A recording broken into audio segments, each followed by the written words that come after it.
एक किसान जो अपने खेत में अपनी फसल में जो पेड़ों की पत्तियां होती है वो डाली हुई थी। उसका कहना था कि इससे नमी रुकती है और फिर ये गल जाती है तो खाद का काम करती है। फिर मैंने पूछा कि आप कहाँ से लाते हो, तो कि मैंने ठेका ले रखा है नगर पालिका का कि भाई जितने भी आपके पत्ते होंगे वो मैं ले लूँगा, तो उनको भी आमदनी हो जाती है तो मैं भी इसका उपयोग करता हूँ। आपको ध्यान होगा कनाडा में पूरी पूरी दुनिया का 10% पानी है। आप कल्पना करो 10% जिसके पास पानी है वो पानी को संरक्षित करने के लिए कितना प्रयासरत है। और अपने देश के पास 1% पानी है और उसका भी 1% राजस्थान में है, तो उसके मुकाबले कुछ भी नहीं है। कहीं भी जो पत्तियां होती हैं, इतने बड़े बड़े नगर हैं, इतने गांव हैं, सब झाड़ू लगाते हैं, सब इकट्ठा करते हैं, एक जगह भी कहीं इस तरह का प्रयास नहीं है। तो जो हमारी जो मानसिकता है वो भी हमें बदलनी होगी। धन्यवाद।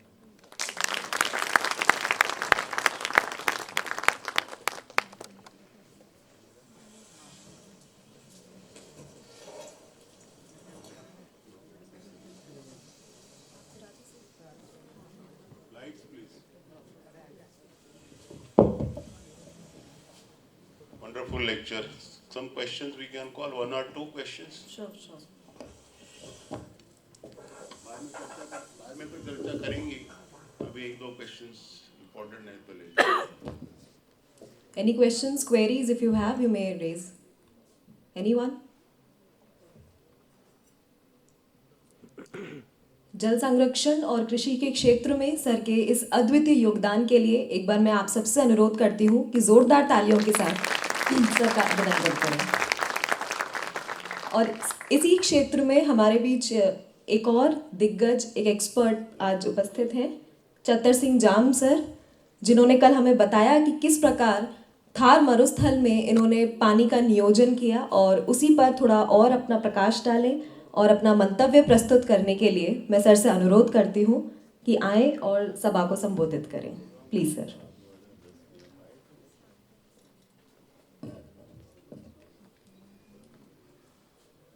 नमस्कार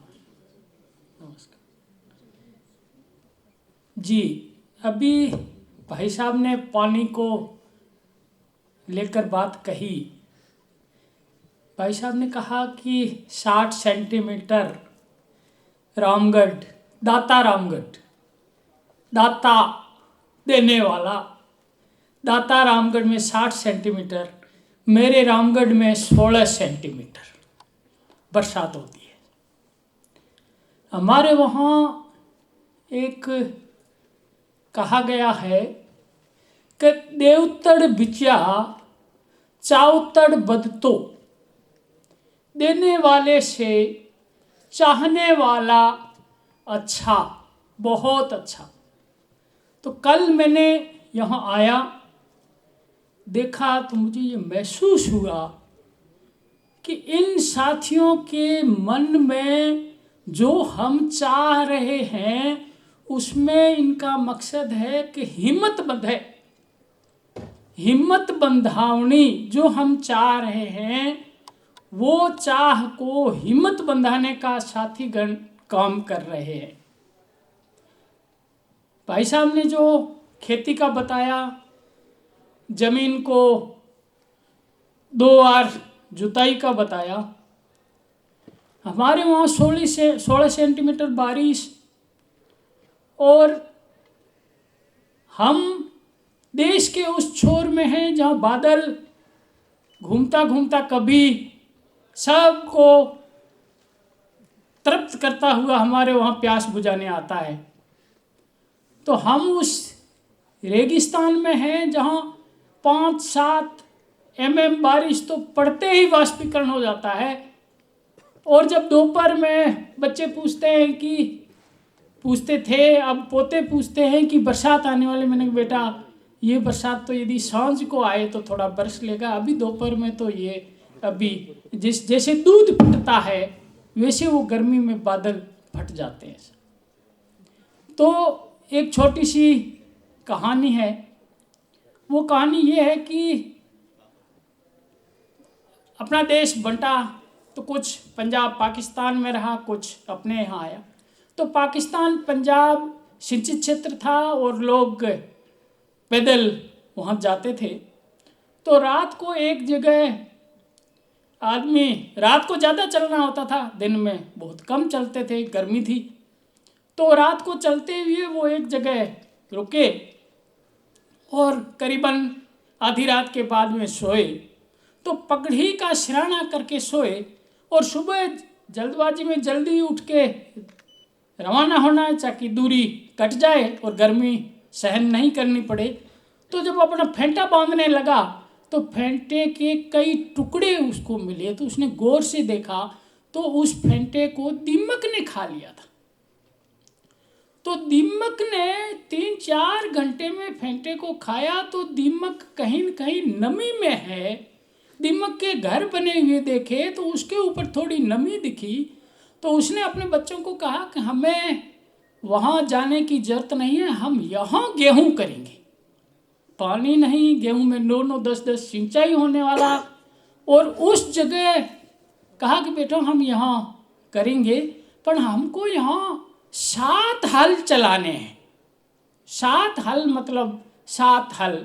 एक बार हल चलाया, ऊपर स्वागा दिया, पाटा दिया, दूसरी बार चलाया, तीसरी बार चलाया। जैसे जैसे हल चलाते हैं जमीन की जो हम उसको पुड़ बोलते हैं, जो महीन जो होता है वो घिस घिस के नीचे चला जाता है। जो भाई साहब ने कहा था नीचे वाली दरारों को वो पाट देता है।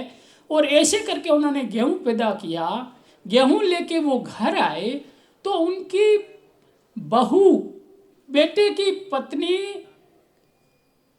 आटा गूंद रही थी और एक थोड़ा गाय बकरी की तरफ गई तो कौवे ने चोंच मारी। तो कौवा कौवा ऐसा कहा तो कौवा वो आटा ले तो नहीं पाया, पर कौवा उड़ गया, आटा बलगम की तरह हो गया। शाम को बच्चा आया तो कहा बेटा उस जमीन में हल कितने चलाए थे? तो कहा साहब 7। बेटा 7 हल तो नहीं थे, सही सही बताओ। तो क्या 5 थे या 6 थे या 4 थे? तो क्या आज क्यों पूछ रहे हो कि यदि 7 हल चलाते तो बेटा ये कौवा अपनी चोंच नहीं निकाल पाता, वहीं फंस के रह जाता। ये हमारे कम से कम पानी के गेहूं का गुण था। और ये चीज शामलात, सहकार, जैसे मैं अपनी पीढ़ी लूँ तो मैं चतर सिंह, मेरे पिताजी करण सिंह, समर सिंह, मूल जी, शेर सिंह, हरूपिंग, भीमो, आपमल, जगन्नाथ, सुजान, देदान, भोपाल, भोजराज, महेश, धारो, अज्जो, खियो, लुम्बो, अर्डक, शालीवाहन, उनके बनाए हुए खड़ीन, उनके बनाए हुए खड़ीन, उनके बनाए हुए पाताली कुएं, उनकी बनाई हुई बेरिए से आज भी हम पानी लेते हैं। आज मेरे इस पीढ़ी में 12 गांव हैं, जिसमें नाई भी है, जिसमें मेघवाल भी है, जिसमें भील भी है, जिसमें बनिया भी है। वो गोत्र से, उस पीढ़ी से उस जुड़े हुए हैं। और जो उन्होंने खड़ील तैयार किए उस खड़ील में सबकी भागीदारी है। उसमें ये शब्द लिखा गया है बाकास्त बराबर, सबकी इसमें भागीदारी है। जैसे मैं हूँ, मेरे ताऊ का लड़का कहीं सर्विस करता है तो उस जमीन में उसकी हिस्सेदारी तो है, पर यदि वो उस जमीन में खेती नहीं कर रहा है तो उसके उत्पादन में उसकी हिस्सेदारी नहीं है। ये आज भी ऐसे 40-50 खड़ीन है जो 10 गांव, 12 गांव, 4 गांव, 5 गांव के हैं। और उस ढंग से खेती आज भी करते हैं। जो भाई साहब ने बीज के बारे में बताया, समाज का आदमी बीज को अपने ढंग से अपने बीज को संभाल के रखता था और सवाई पे बीज देता था। 1 मन बीज लिया है, उसी बीज को अपनी जमीन में लगाया और उसी का जो उत्पादन हुआ उसका वही बीज उनको वापस देना है और वो बीज अपना बचा के रखते हैं। तो 1 मन का 1.25 मन बीज वापस खलियान में करना है और वो स्वाई से बीज देते थे। इसी प्रकार उनकी अपनी गाय थारपारकर, उसकी अपना ऊंट, उनकी भेड़, उनकी बकरी, जैसे मेरी पीढ़ी चलती थी वैसे मेरे बुजुर्गों के साथ रहने वाले पशुओं की भी पीढ़ी चलती थी और अकाल में उस संबंध को बनाए रखने के लिए उसको जीवंत रखते थे। और आज भी माँ बाप, दादे परदादे रे धार्योड़ी पशु आज भी वो रखते हैं। मैं ज़्यादा समय नहीं लेता हुआ ये बात कहना चाहता हूँ कि जब मैं युवा साथियों से, जब मैं आपकी उम्र का था, मैंने जैसे भाई साहब ने बताया वैसे ही निर्णय लिया तो राह अपने आप बन जाती है। हम में चाह पैदा हो और हमको चाहने वाले हमें जुड़ जाते हैं। और आज का जो ये कार्यक्रम है, ये हमारी चाह को ये पोषित करने का और हमें आगे बढ़ाने का एक प्रयास है। हिम्मत अपनी खुदरी पकड़ से। एक छोटी सी मैं बात और जोड़ता हुआ बताऊं, एक आदमी तालाब पे मटका भरने गया तो हमारे वहाँ तालाब पानी पीते हैं, नहाने की मनाही होती है, फिर भी इधर इधर दूसरे झांका, उसको कुछ आदमी नजर नहीं आया तो उसने देखा थोड़ा स्नान कर लो, तो पानी में घुसा तो उसने मटकी को उल्टी करके उसके अंदर हवा भर जाती है और उसके सहारे वो तैरने लगा। तैरता तैरता वो मझधार में चला गया, भराव वाली जगह चला गया और मटकी टेढ़ खा गई, मटकी फट गई। तो वो चिल्लाया बचाओ बचाओ बचाओ। तो बाहर एक शायर, एक कवि या कुछ हिम्मत बंधाने वाला आदमी था, उन्होंने एक चौपाई कही कि कोरो कुंभ कड़कियो शायर मंज गयो, तर पहुंची बाहिड़ी सड मत कर बेहो। तेरे भुजाओं पे विश्वास कर, आवाज मत लगा और तू आ जा। तो आज हम इस संसार के, अपने इस जीवन के, इस पानी के मझधार में हैं और यही साथी हमको हिम्मत बंधा रहे हैं और तर पहुंची बाहिड़ी सड मत कर बेहो। हमें चलना चाहिए और हमें हमारी राह बनती जाएगी। जी नमस्कार।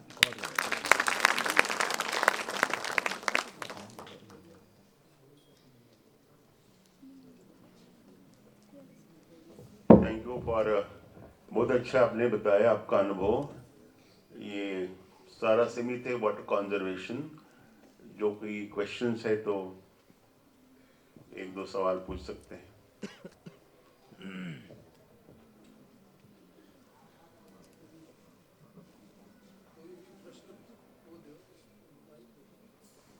कल भी आपने सुना है उनको? हाँ जरूर। अभी मैंने आप दोनों विद्वानों को माइक दीजिए। राजेश, मैंने अभी जो 2 हमारे विद्वान यहाँ पे आए तो उनको सुना कि 1 लीटर पानी से फसल हो जाती है। लेकिन अभी मैं कई जगह पढ़ रहा था व्हाट्सएप पे, आजकल सोशल मीडिया का जमाना है तो कई लेख आते रहते हैं, उसमें कहते हैं कि खरपतवार खेत में जो है उसको उखाड़ना नहीं चाहिए, क्योंकि हम उसको उखाड़ दे रहे हैं तो जो हमारी जड़ी बूटियां थी वो सब खत्म होती जा रही हैं। अगर आप खेत में खरपतवार हो रही है तो कई बार वो साग का काम करती है, कई बार वो जानवरों का चारा का काम करती है, उसके बीज इकट्ठे होते हैं जो दवाई का काम करते हैं, और वो जो खरपतवार है वो जमीन की उर्वरा शक्ति को भी बढ़ाती है। तो जब हम खरपतवार हटा देंगे तो एक थ्योरी दी है कि उनको लगाए रखो, और आप कह रहे हैं कि उनको हटा दो तभी हम पानी बचा पाएंगे। दूसरा, आपने जो भी भाषण दिया इसमें कहीं ये नहीं लिखा है कि खाद हमको देना है या नहीं देना है। 1 लीटर पानी से हम करेंगे, पूरी फसल ले रहे हैं और बड़ी अच्छी फसल ले रहे हैं।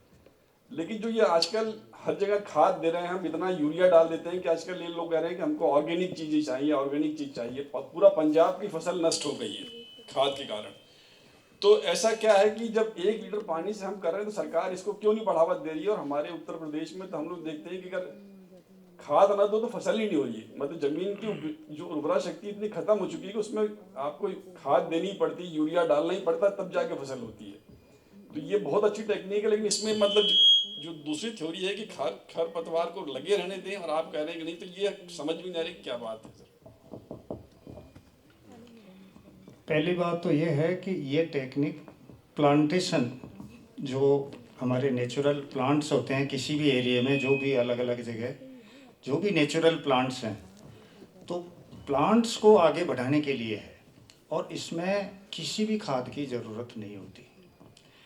दूसरी बात यह है कि जब हम इसको तैयार करते हैं खेत को, तो दो तरीके हैं कि एक हम अपने खेती वाले फील्ड में लगा रहे हैं तो उसमें तो ऑलरेडी जुताइयाँ तो होती है। ये एक सिस्टम है कि इसको कब जुताई करनी है, केवल इतना ही है कि समय तय कर रहे हैं कि कब करनी है। तो जहाँ हम खेती कर रहे हैं वहाँ तो जुताई होती है और इसमें केवल एक बार जुताई होती है।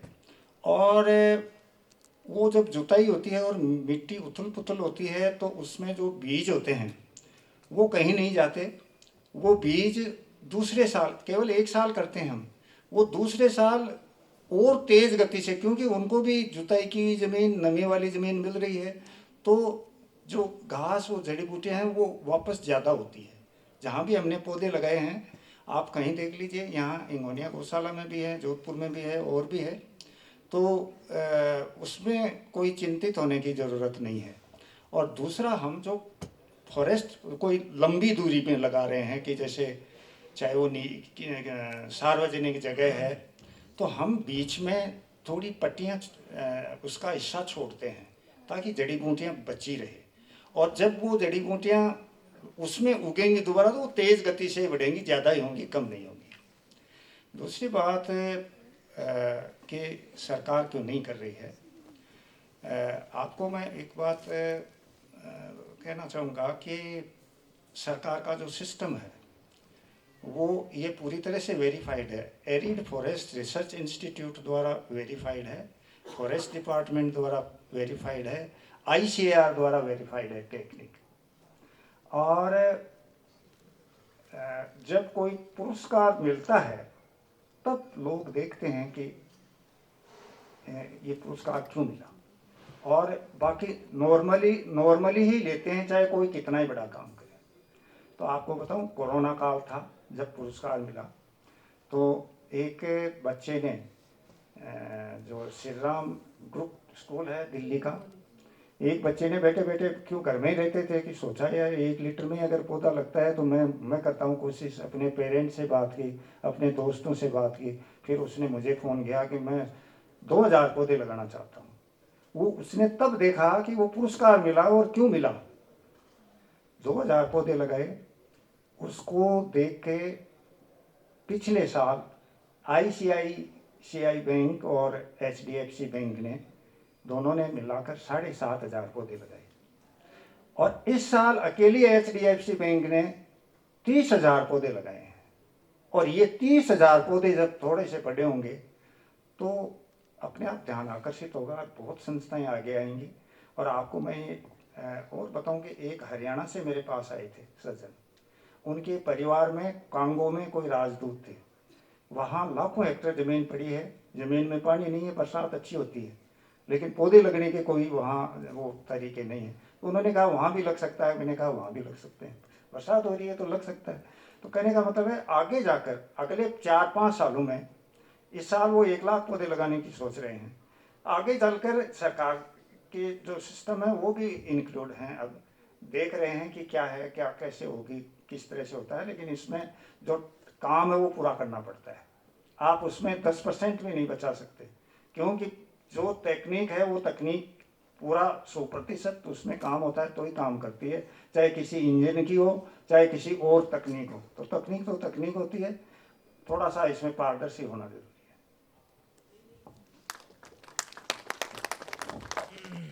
दूसरी बात मैं जैसलमेर का लंबा चौड़ा क्षेत्रफल है और जो खड़ीम की बात बताई तो उसका जो कैचमेंट है वो पथरीला है, कहीं जो खेती योग्य नहीं है, चारागाह के काम आता है, सैकड़ों तक के तरीके की वनस्पति है। जो भी आपने बताया उसमें कई आयुर्वेदिक औषधियाँ होती है, शंखपुष्पी है, किलांच, ये सब कुछ उसमें है। तो वो जो पानी बह के आ रहा है, जैसे दूध में मलाई होती है वैसे पानी में भी मलाई होती है बह के आने वाले में, और वो मलाई वहाँ आके रुकती है और वो खाद का काम करती है। दूसरा, जो हमारी पाल है जिस पे हमारी स्थानीय वनस्पतियाँ हैं, जहाँ भाई साहब ने ये बताया कि जो नमी पकड़ती है वो पग वाली जगह है। पग वाली मतलब उसके सदियों से वो क्रीम आके बसी है, उसके नीचे पत्थर कंकर नहीं है और वो नमी सोखने वाली है। तो उस जगह हम गोवा छोड़ते हैं। गोवे में जो हमारी स्थानीय वनस्पतियाँ हैं वो वहाँ पनपती है, उसके बीज तैयार होते हैं और फिर वही बीज पानी के साथ बह कर के भी आते हैं और वो घना, कहावत है, घना पान थोड़ा धान, घाटा हो जाएगा, घना हो जाएगा तो हम बीज भी छितरा हुआ डालते।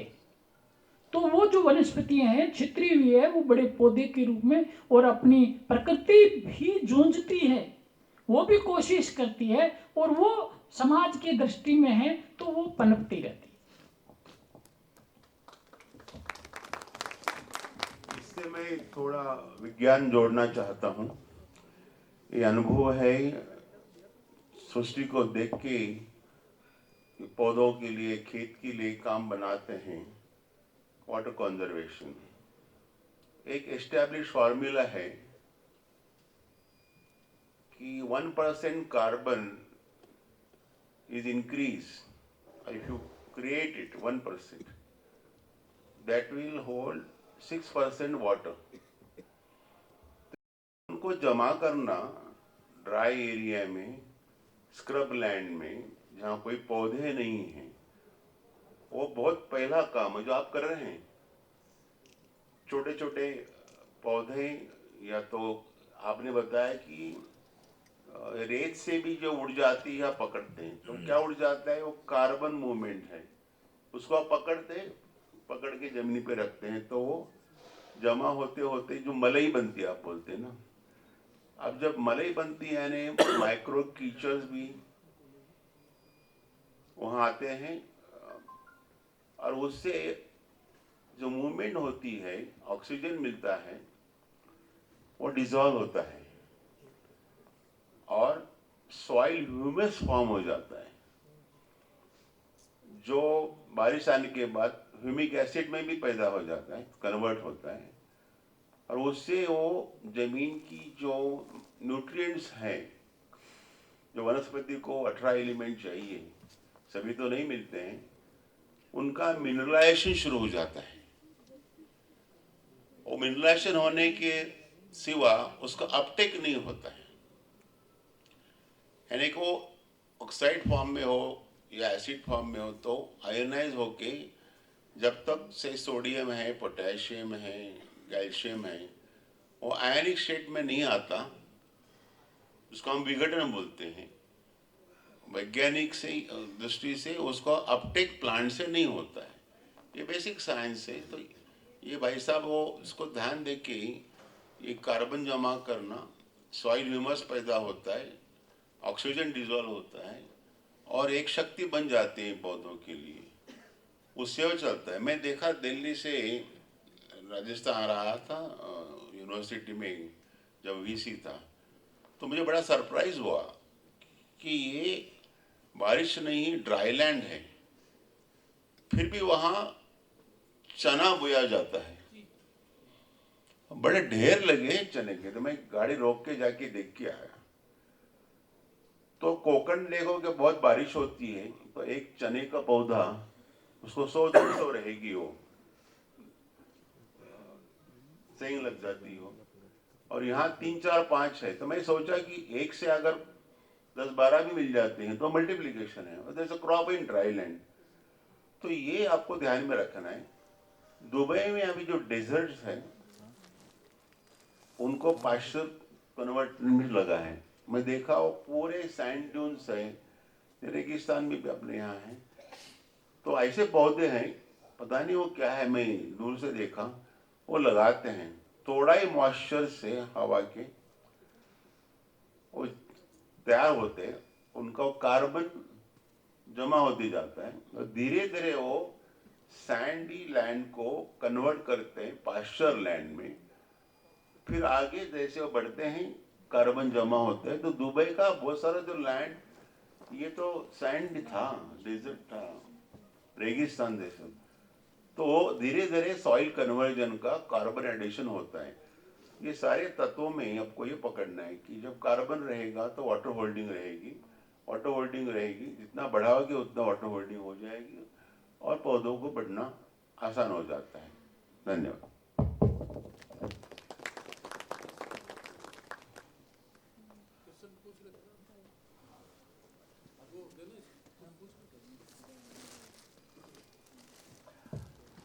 सुंदराम जी और चतर सिंह जी, आप लोग तो इतना काम करते हैं ग्राउंड पर जाकर के। अभी जो दौर है, अब चुनाव तो खत्म हो गए राजस्थान में, फ्रीबीज का दौर है। राजनीतिक दल तमाम घोषणा करते हैं ये मुफ्त वो मुफ्त देंगे। वो ये घोषणाएं क्यों नहीं करते कि ऐसी योजनाओं को हम अपने घोषणा पत्र में शामिल करते हैं कि चतर सिंह जी जो काम कर रहे हैं वैसे हम राजस्थान में अगले 5 साल में 500 गांव को कर देंगे, या फिर सुंदरराम जी जो काम कर रहे हैं उस काम को हम 1000 गांव तक ले जाएंगे। तो ये प्रेशर क्यों नहीं क्रिएट हो पा रहा है गवर्नमेंट के ऊपर या पॉलिटिकल पार्टीज के ऊपर कि वो इसको अपने घोषणा पत्र में शामिल करें कि ये चीजें हों और जनता इस पर वोट करे। बस मेरी सर, समस्या ये है कि भारत सरकार ने पिछले 15 साल में बहुत सारे तालाब खुदवाए हैं, लेकिन समस्या ये है कि वो तालाब नहीं थे, वो गड्ढे थे। और सरकार को ये गड्ढे और तालाब में अंतर समझ में आता नहीं है। और चतर सिंह जी जैसे आदमी हैं, उनसे सलाह सुझाव लेने में उनको लगता है कि ये काम आसान करते हैं, और इनके काम में जो है समाज जुड़ता है। तो समाज जब जुटेगा तो फिर मशरूर नहीं होगा, मशरूर नहीं होगा तो फिर सरकार के जो आप कारिंदे हैं, जो लोग हैं, इसलिए उनको इस प्रोजेक्ट में वो फिट नहीं दिखते। ये मूल बात तो ये है। बाकी तो जो ज़मीनी बात है और हकीकत जो मन की बात है वो तो आप चतर सिंह जी से सुनिए।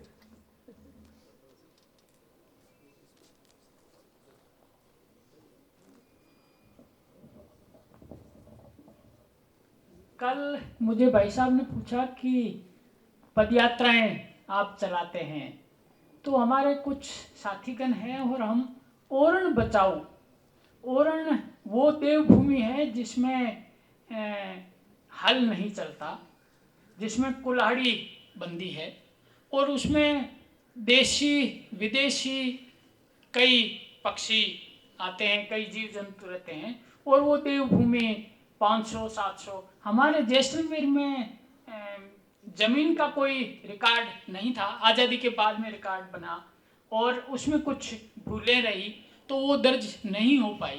तो ये ओरण यात्रा पूरे ज़िले में निकली, हमने सामाजिक ऐसा किया। तो पिछले ये अभी 1 साल पहले ओरण की 30,000 बीघा जमीन हुई।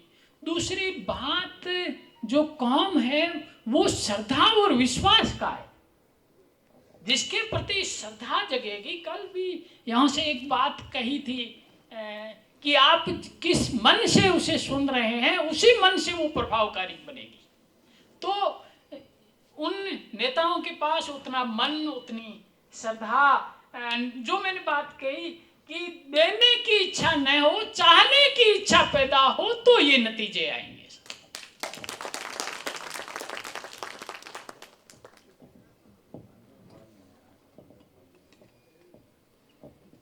एक बात मैं भी कहना चाहूँगा कि सरकार और नेता लोग ये सोचते हैं कि भाई इनसे हमें क्या मदद मिलेगी। अब हमारे पास हमारे काम के लिए टाइम नहीं है, फुर्सत नहीं है, हम किसी की कोई मदद भी नहीं कर सकते, साथ भी नहीं जा सकते। तो उनका थोड़ा अलग हो जाता है। अन्यथा तो ये टेक्निक जब पूरी दुनिया के देशों में, पूरे यूरोप में, कनाडा में, वहाँ तक इस टेक्निक का प्रदर्शन हो गया, वहाँ तक बुला लिया, तो यहाँ तो बहुत पहले ही हो जाना चाहिए था। It's a political will and desire to do. It's a very important statements I am making. जब वो होती है तभी काम होता है। विल भी हो और डिजायर भी हो तो इम्प्लीमेंट हो जाता है। So do we have any more questions? आपके लिए वांगचोक साहब के लिए कोई क्वेश्चंस हैं?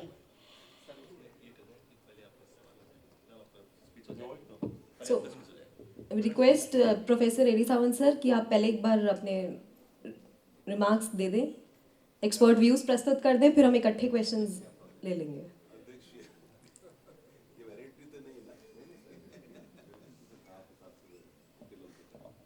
तो मैंने तो बीच बीच में कमेंट देते रहा कि all these experts C V से सॉरी हिंदी में बात करता हूँ, ये अग्रेरियन कंट्री हम बोलते हैं और काफ़ी ब्लेम लेते हैं यूएनडीपी से, जो क्लाइमेट की जो समितियाँ बनती हैं, और वो एक हमारे यहाँ कमी जो है वो डाटा जनरेशन है।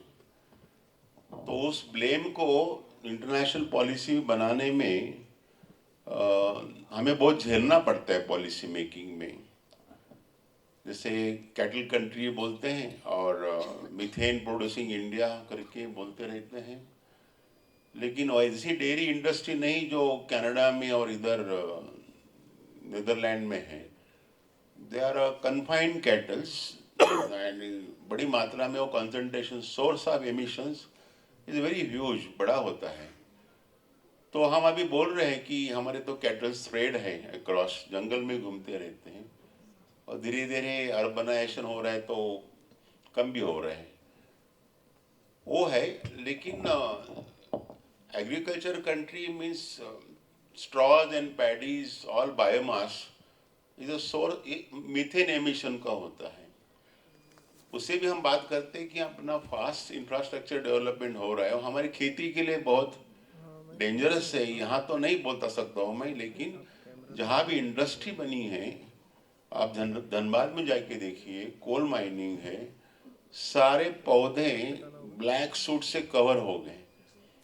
मेरे पास फोटो भी है, मैं लास्ट ईयर गया था, तो बेर के झाड़ को हम तो अच्छे अच्छे बेर देख रहे हैं, वो बेर के झाड़ को पहचान नहीं सकते, इतना डिपॉजिट्स है। तो ये सस्टेनेबल डेवलपमेंट का जो मंत्र है, आपने सही सवाल पूछा और आपने जवाब दिया कि ये एग्रीकल्चर को जब तक हमें देश के एक फूड प्रोड्यूसिंग के लिए, हम तो झगड़ रहे थे कि सफिशिएंट मिल्क और फूड पहले जमा करें। हम गेहूँ भी इंपोर्ट करते थे, लेकिन अभी हम सेल्फ सफिशिएंट हो गए। उसके साथ साथ ये पानी का स्तर जमा करने की भी हमारा कर्तव्य है। वाटर लेवल नीचे जा रही है तो वाटर कंजर्वेशन जो ये भाई साहब बोलते हैं, ये खेती को जब तक बढ़ावा देते रहोगे तो वाटर कंजर्वेशन हो जाएगा।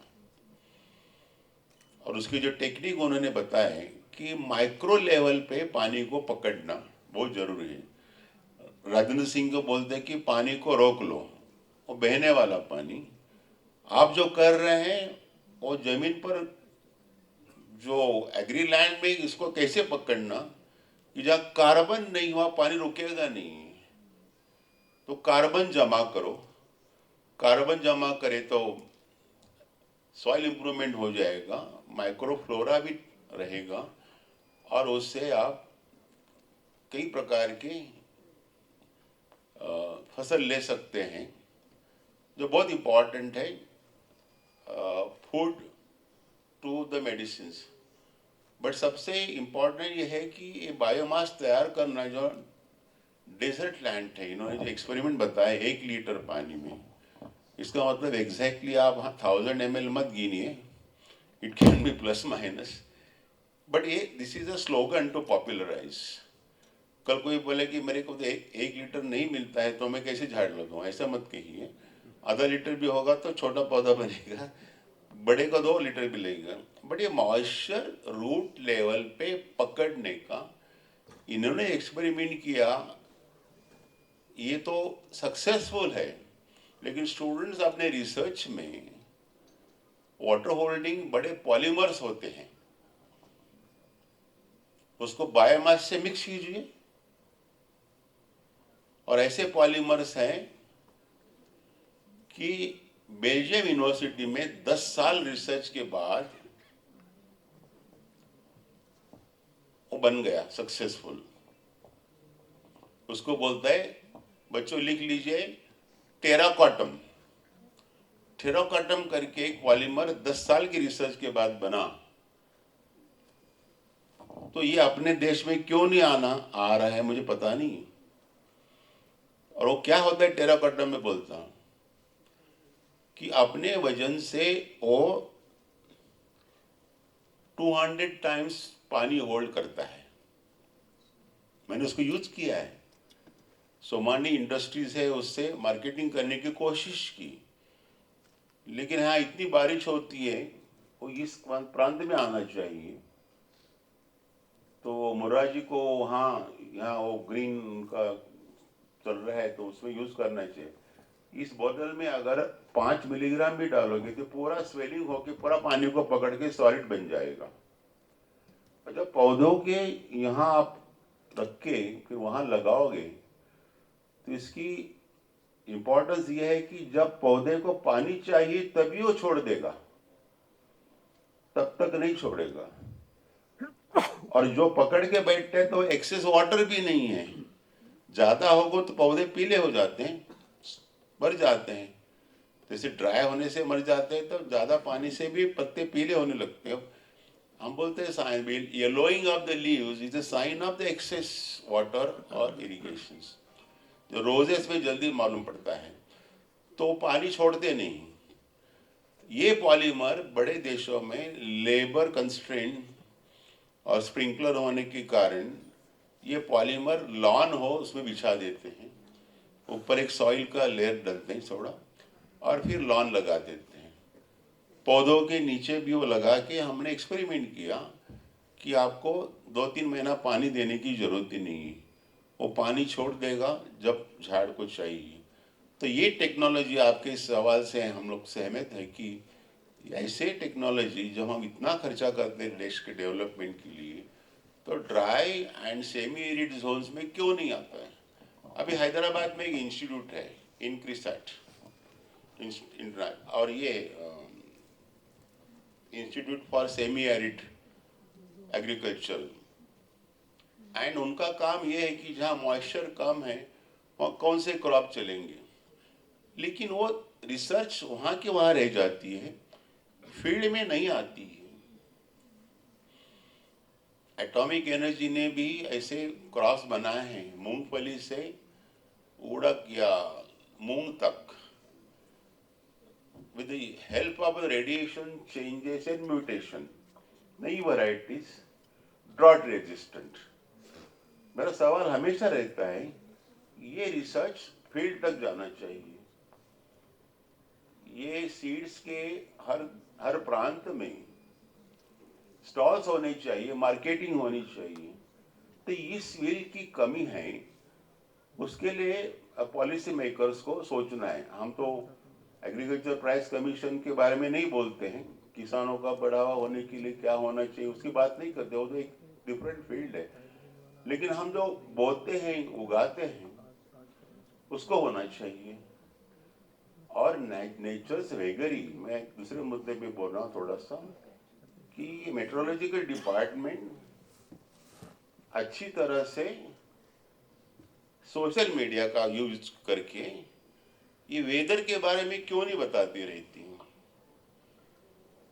किसानों में थाउजेंड्स, 100 हेक्टर्स में जून आया, जून बोइंग कर देते हैं और दूसरे दिन फ्लड आ जाता है, तीसरे दिन फ्लड आता है। जब स्प्रॉटिंग नहीं हुआ पूरा बह जाता है।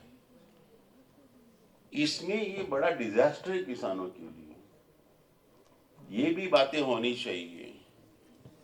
अगर सेमी एरिड लैंड के कल्टीवेशन के लिए हमारी पुरानी संस्था है तो उसे हमें ये भी देखना है कि पानी का स्रोत कम होते जा रहा है, पानी अंदर चला जा रहा है, तो उसके ड्राई लैंड में क्रॉपिंग पैटर्न क्या होना चाहिए, इसका तो गांव-गांव में उसका प्रचार होना चाहिए।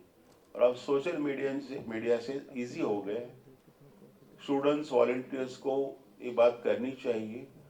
और क्रॉस कंट्री जहां भी लाइसेंसिंग है, एटलीस्ट क्रॉस स्टेट, ये भी काम नहीं हो रहा है। चंदन तो मोनोपोली बना था, मैंने मेरे खेत में 500 चंदन लगाए, 250 लाए व्हाइट एंड रेड चंदन, क्योंकि एक्सपेरिमेंट मेरे पास फोटो है अभी, 3 साल के बाद अच्छा बढ़ गया रेड सैंडलवुड। ऐसे क्यों नहीं, हम समझते थे कि ये चंदन सिर्फ कर्नाटक में होता है, लेकिन एक इम्पॉर्टेंट वैल्यूएबल क्रॉप या वेजिटेबल भी जो प्रीमियम जिसको बहुत कीमत मिलती है, ये भी अभी कोशिश होनी चाहिए कि ट्रांसफॉर्मेशन, कि जिससे ज्यादा पैसा मिले, जल्दी पैसा मिले, जिसको हम बोलते हैं कैश क्रॉप्स, ये भी नहीं हो रहा है। ज्यादा पानी वाले क्रॉस भी माइक्रो इरिगेशन से आप बना सकते हैं।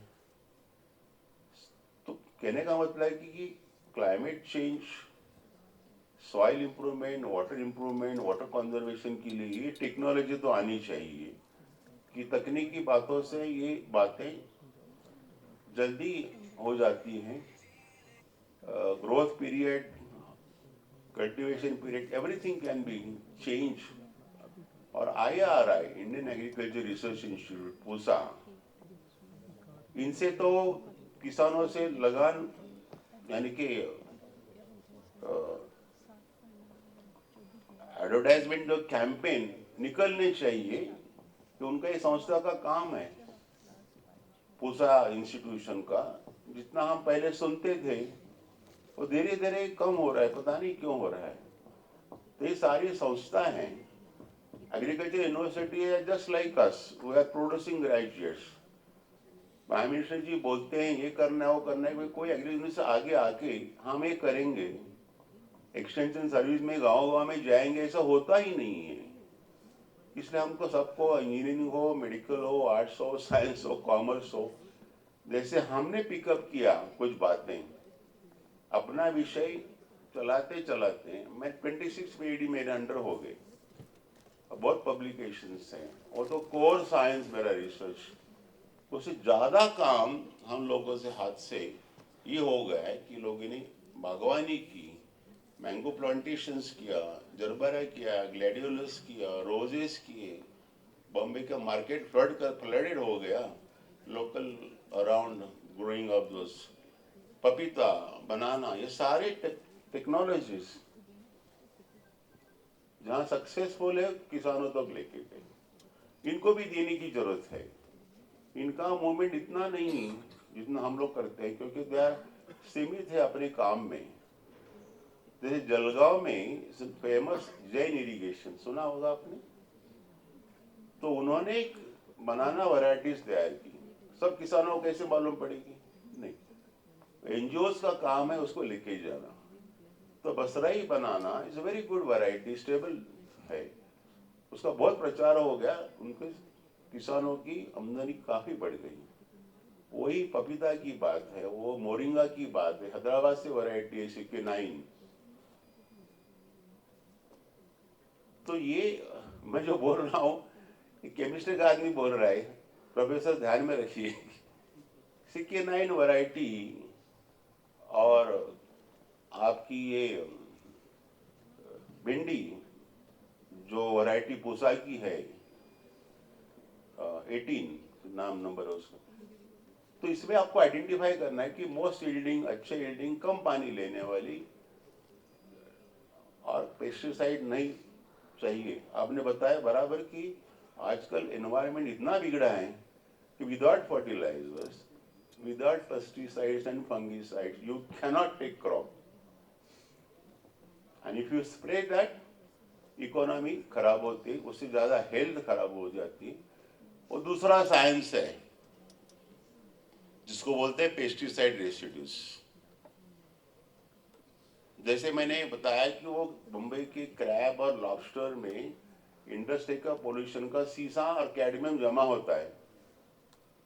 पब्लिकेशन हो गया, दुनिया भर में फैल गया, एक्सपोर्ट बंद हो गया, बड़ी आपत्ति आई उसको निभाती निभाती। तो world is very sensitive, and if you want to be a global country in the sense of business market competition, ये भी ध्यान रखना है कि हमारे ये अनाज they are free from pesticide residues and they test it, no? They will not buy a product unless it is tested. जैसे एयरपोर्ट पे होता है क्वारंटाइन चीजों, the food will not be exported. ये भी ध्यान में रखना है। तो ठीक है, अच्छी बातें रही कि ग्राउंड लेवल पे आप इतना अच्छा काम करते हैं, हमें कई बातें समझ में आई। आपका टूरिज्म इंडस्ट्री कौन कैसे, बॉम्बे का और जनरल टूरिज्म जयपुर का अलग है, इनका अलग है, लेकिन इसको जोड़ना है। और ये शुरू हो जाएगा लद्दाख से, सब जगह हो जाएगा। ऑल और हिलॉक्स पहाड़ी मुल्क में भी पर्यटन की जरूरत है कि इतनी जनता जाएगी कहाँ। जो कल मिश्रा जी बोल रहे थे कमिश्नर साहब कि हर साल 1 लाख ग्रेजुएट अभी आते हैं, वो 4 लाख आएंगे और बढ़ेंगे और बढ़ेंगे। वो तो financially live better than us, उनको टूरिज्म तो चाहिए, वो घर बैठे नहीं रहेंगे। With economy the tourism will grow, so we'll have to create more avenues in that sectors also. वो सब होने में हमारे नेचर, जंगल, फॉरेस्ट पर, पानी पर आपत्ति नहीं आनी चाहिए, ये भी संभालना है। तो ये this is called in one word sustainable development. हमेशा ध्यान में रखना है, अगर बिजनेस हो, कुछ भी हो, इंस्टीट्यूशंस हो, यूनिवर्सिटीज हो। अब बोलते हैं अभी कोई स्टूडेंट आते ही नहीं एमएससी में, तो ये education is not sustainable. You have not amended your courses, syllabi. May have not made them attractive. सारे वहाँ जा रहे इंजीनियरिंग, अरे वहाँ से भी वापस आएंगे, वहाँ सैचुरेशन हो जाएगा। तो कोई भी sustainable education, sustainable industry, sustainable environment, sustainable development, एक अभी एक मंत्र शब्द हुआ है सस्टेनेबिलिटी, उसको संभालना बहुत ही जरूरी है। How it can not only sustain, will grow and grow faster. तो ये चर्चा का है, मैं समझता हूँ एग्रीकल्चर के हिसाब से बहुत ही महत्व रहा, टूरिज्म के हिसाब से। धन्यवाद।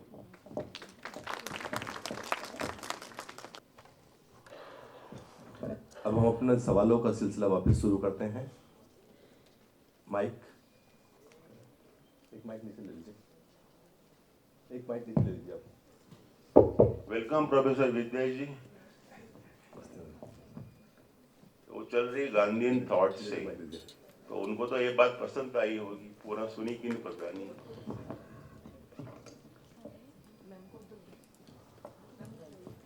मैम आपके बीच में आ जाइए।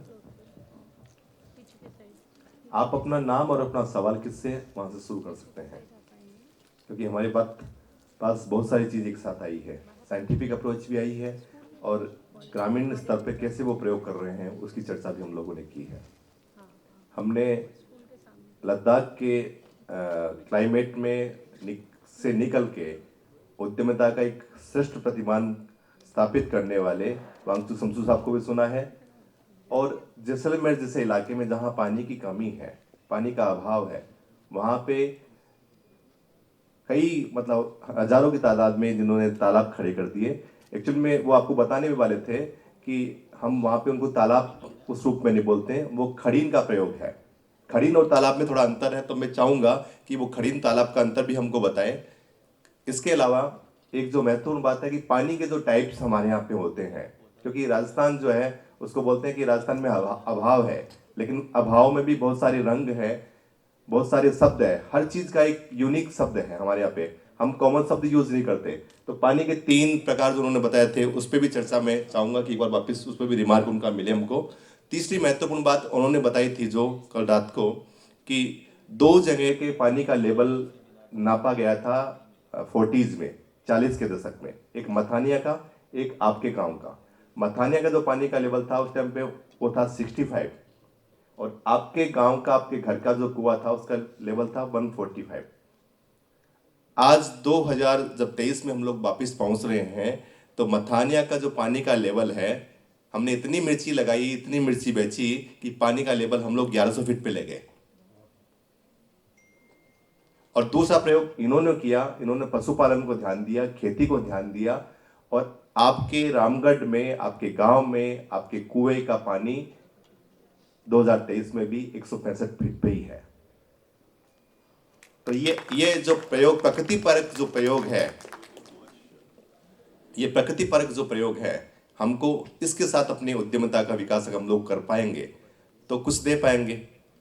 जैसे एक बात से मैं थोड़ा सा मतलब अपना समर्थन चूंकि नहीं रखता, इसलिए मैं इसको चर्चा करना चाहूँगा कि ठीक है, पर्यटन बढ़ना चाहिए, लेकिन अगर आप इतने हेलीकॉप्टर ऊपर उड़ाएंगे, बद्रीनाथ केदारनाथ उड़ाएंगे, तो नेचुरल जब प्लेस से बचेगा नहीं, तो फिर वहाँ तो वो वही रूप बन जाएगा ना, मैदान में, पहाड़ में भी अंतर नहीं बचेगा।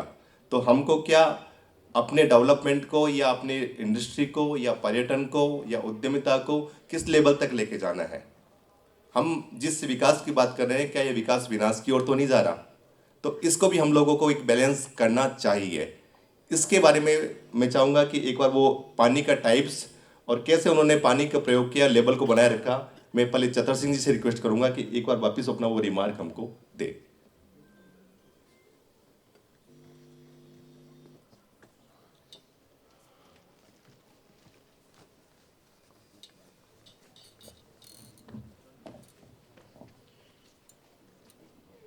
पानी 3 तरीके का होता है।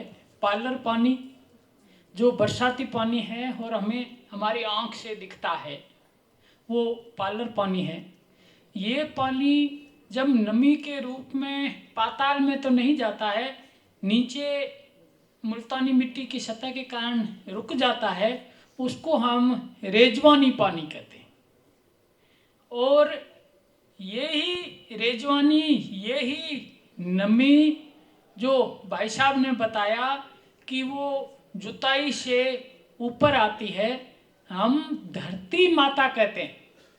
अपन अपने घर में एक छोटा सा प्रयोग करेंगे। ऐसी बोतलें बहुत है, हम समान बोतल लेंगे, एक में अपने खेत या खड़ीन या अपने गांव की जो भी मिट्टी है, जिस जिस भांति की है वो इसमें भरेंगे, दूसरे में पानी भरेंगे। दोनों भरी हुई है, एक रेत से भरी है, दूसरी पानी से भरी है। ये पानी जब हम रेत वाली में डालेंगे तो वो पानी पीने लगेगी। जब पूरा वो भर जाए, रेत से भरी हुई है, अब पानी से भर जाए, पानी डाल रहे हैं, पानी गिरने लग जाए, पानी बंद कर देंगे, ये खाली हो जाएगी। कि जितना % खाली होती है उतना % हमारी जमीन पानी पीती है। अब हम ढक्कन लगा के उस ढक्कन में छेद करके वापस इसमें डालेंगे, तो जो वापस जितना % पानी आया है वो हम इंसान रेजवानी रूप पानी के रूप में निकाल लेते हैं।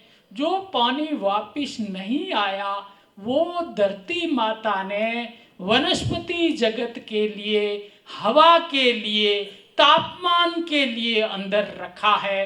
वो माँ का स्वरूप है, वो ममता जागती है जब देखती है। अभी साउंड साहब ने बताया मौसम की जानकारी के बारे में। हमें घरेलू चिड़िया रेत में स्नान करने लगती है बरसात के आगमन से पूर्व। गाय चारा खाना कम कर देती है, वो कहता बरसात आने वाली है, हरा खाऊंगा, वो चरने में आलस करने लग जाती है। दीमक अपना घर बनाने लग जाती है। चींटियां अपना स्थान बदल करके अंडे ले जाना शुरू कर देती है।